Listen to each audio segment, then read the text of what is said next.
Just open the door, go inside, and have tea. Yes, I am quite busy, but I am grateful for the opportunity to observe the Empress's court necromancer. Here we go.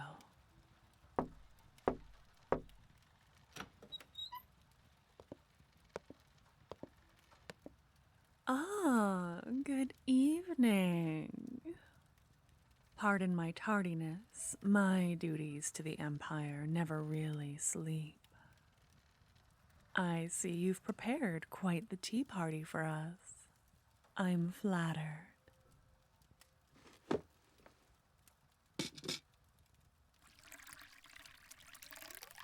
This blend you've poured is cinnamon. That's quite rare and a personal favorite of mine. You've done your homework, Necromancer. Consider me impressed. I was starting to think you were just another pretty face at court.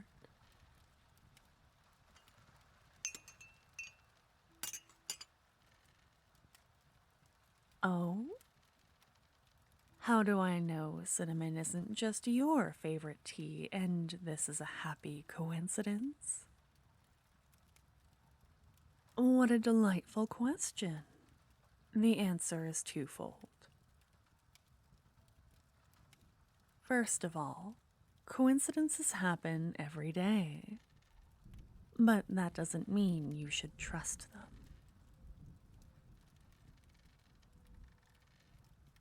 And secondly, your favorite blend of tea is a black tea with licorice root that you have in the morning, usually with a touch of cream. It's a specialty from the town surrounding the necromancy school where you got your education. And though I know sometimes you'll have a mint tea in the evening after your bath. It looks very refreshing.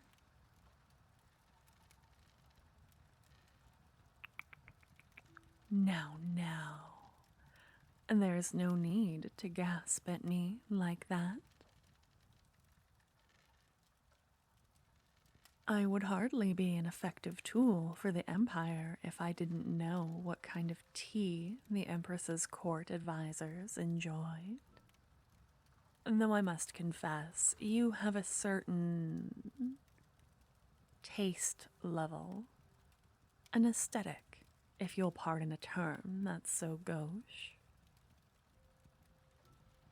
Your tea, the crystal ink bottles on your desk, the lines of that dark cloak you love wearing. I like it.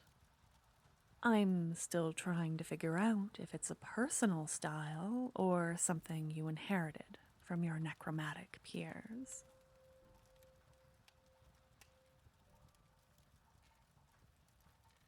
Oh? Are you blushing? It's always so flattering when someone gets the details right. Regardless, I appreciate your style. Perhaps that balances things out, since I don't appreciate how you've earned so much of the Empress's trust so quickly.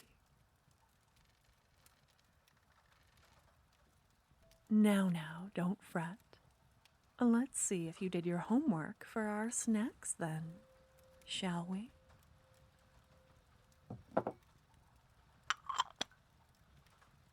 These are sugar cookies in the shape of skulls. Delightful. Skull cookies for tea between the Spymaster and the Necromancer. Is that our common link? Death is your job. I find it to be a tedious obstacle that too often robs me of vital information.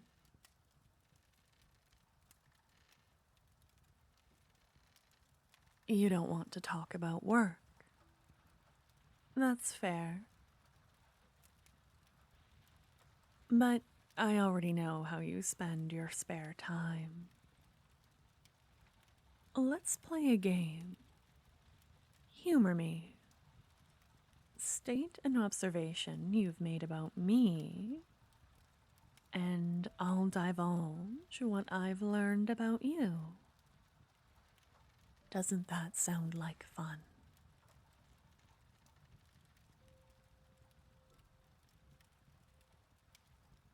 Ah, you've noticed the dagger hidden in my left sleeve. Good eye.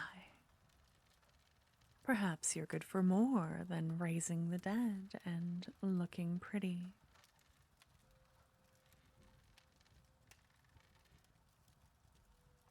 Well, you can hardly blame me for being prepared with a weapon. But very well, you win. I'll confess what I know from observing you. Let's see. I know you're a late riser, as all necromancers seem to be. You graduated top of your class after performing an exceptional and rare 7th raising on a willing risen, a valuable specialty for a court necromancer. But the rest of your academic career is varied and vast. You took a ship navigation course because it interested you, and you even have the credentials to perform funeral rites and marriages. You're a curious one indeed. Normally, the good-looking ones aren't so scholarly.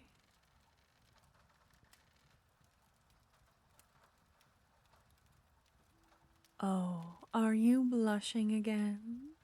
How utterly adorable. I also know that you spend entirely too much time running around after dark with that noble woman, Pricilla. A schemer, if there ever was one. And I know she's not good enough for you. You seem shocked. Allow me to emphasize my point.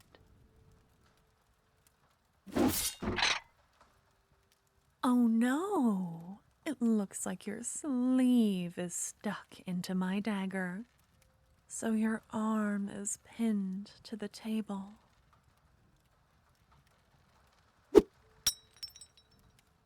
Listen to me, court necromancer. Yes, stop squirming. You're not cut. Don't make me hold your chin. Look at me.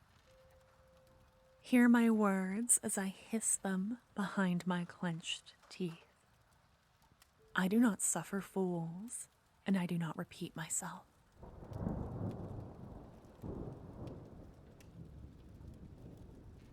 Give up the ghost with Pricilla. No one else in the palace has observed you as I have, and no one else knows you the way I do. If you fear leaving her because your bed will be cold, I can remedy that situation.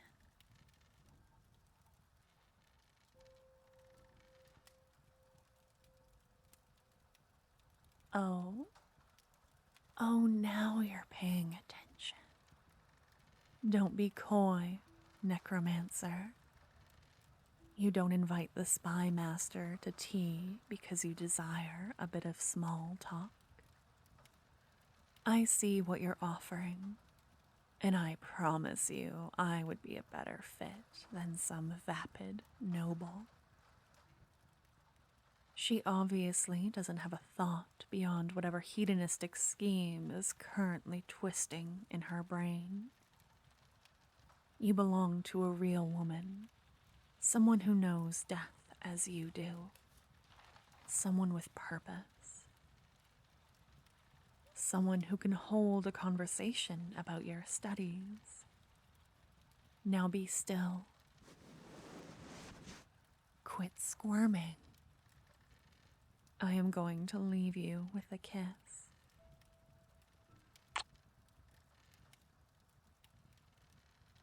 And with that, I believe our tea is concluded, and my duties call for me elsewhere. Consider the dagger pinning you to the table as a gift. I'll see you later, Necromancer. The end for now. Thank you so much for listening until the end of my story. If you want to go on more romantic adventures with me, make sure to subscribe. And if you liked the video, please hit the like button. Thank you so much and take care. Good night.